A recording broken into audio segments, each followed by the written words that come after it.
खुलुमबाय जोंनि बर' हारिनि आदै मादै आदा बाजै फंबाय बिनानाव लोगोसे बर' हारिनि आंगो लोगोफोर रायजो राजा नोंथांमोन आं मैया बुंदोंमोन जे दुखु आरो सुखु बेथ' थाखायो नङा होमबा दिनै सुखु थालायगोन गाबोन दुखु फैलायगोन स' बेबायदि जोंनि संसार जानायावहाय जायो खालि जोंनि बर' समाजावल' नङा दे रायजो राजाफोर बे जायो गुबुन जाथिनावबो पान्जाबि हक माराठी हक त्रिपुरा हक नङा होमबा बेंगलि हक स' बेबायदि गोबां सुबुंफोरनियावनो बेबायदिया सोमजिखायो आरो बे मोनसे नेचारेलखा बिश्वनाथ जिल्लानि सिङाव थानाय मैयानि मोनसे जि भिडिअ बानायनाय 2 लाख रां नांबावगौ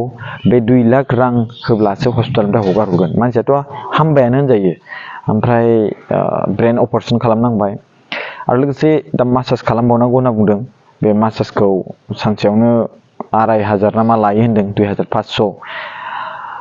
बेनि थाखायबो रांनि गोबां थोब्लेब आरो लोगोसे हस्पिटालावबो दा बे मासाज खालामनायखौथ' गावसोर माबा मोनसे खालामलायनानै खालामसिगोनदां नाथाय नैबे हस्पिटालनिफ्राय ओंखारनो हानायासो रां होआबाथ' हगार हरनाय नंखाया बेथ' सैथोखा 7 लाख रां होबाय जाहैदों हस्पिटालावहाय दायो 2 लाख रां होनो दङ रायजो राजाफोर दा बेनि गेजेराव आंनो खोन्थाहरदों दानि मर्निं समावहाय बे दिनैनि मर्निं समावनो 1,70,000 नांबावगौ होननानै फोरमायहरदों गासै 30,000सो जाबाय होनना बुंदों स' 1,70,000 बेखौ जाफुंसार होनो थाखाय जायफोरहा गोसो गुदुं दं बिथांमोनहा थाइसे थाइनै 10 थाखा 20 थाखा सोरबा 500 सोरबा 1500 स' मैयानि दिनावहाय सोरबा 500 हरदों 1500 हरदों बेबायदि हरदों आरो रायजो राजाफोर स' आं नोंथांमोनखौ खावलायो रिक्वेस्ट खालामो जे नोंथांमोनाबो गावनियाव माने थोब्ले माब्लेबा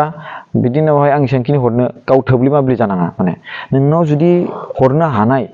एसे एनै थोजासे दंब्लासो हरबानो जाबाय नङाबा नोङो गावहाबो बिपदाव गोग्लैगोन नङा होमबा स' बेनिखायनो सानै हयै मददखौ खालाम नङा होमबा नोंनोबोथ' नांगोन रांखौ बयनोबो नांगौ दिनै रांनि गेजेरजोंनो राजखान्थि रांनि गेजेरजोंनो बिजनेस रांनि गेजेरजोंनो संसार नङा होमबा दिनै रांनि थाखायनो माखासे मा होनदों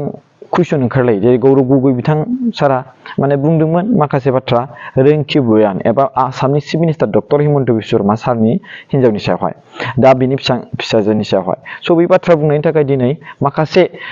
गोरोबथावै बाथ्राफोरखौ बुंनायनि थाखाय केस होदों नुखाय 10 crore डिफेमेशन केस नङा होमबा स' बे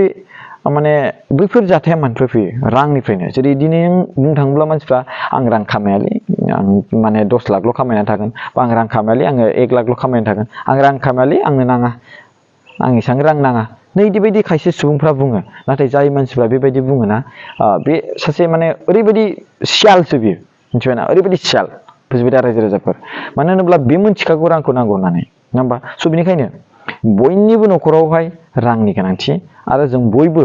नैबे दिनै समर सिं माने मोसाहारि आदानि न'खराव जे गोब्राब जाथाय जादों मानि थाखाय जादों रां थाखा गैयै बेफोरनि थाखाय बिनो गोनां जादों मदद बिनो गोनां जादों नङा होमबा दिनै बैफोर जे हालोद जायालासे बयबो जोङो इउनिटि जानांगौ बयबो जों खौसेथि खामायनांगौ नङा होमबा बे नङाखि इलिगेलि खामायनाय खामानियाव गोसो होथाब दा दिनै जेसेबांखिनि रां होनो हादों बे राङाबोथ' बिथाङा बेंगलराव थांनानै खामायनायनि जुथुमना दोननाय माखासे न'खरनिफ्राय जाथिनिफ्राय होनाय गावनि न'नि हा फाननाय स' बेफोरजों मिलायनानै बैफोर राङा जादों दा दिनै न'नि हाखौ बोरै फाननो हाखो गुबुन जायगायाव थांनानै बे थाखा फैसा आरजिनानै हा बायना लाबाय दा दिनै बे हाखौनो फाननो गोनां जाफिनबाय स' बेबायदि जादों रायजो राजाफोर आं बुंदों दिनै माने गाबोन समफोर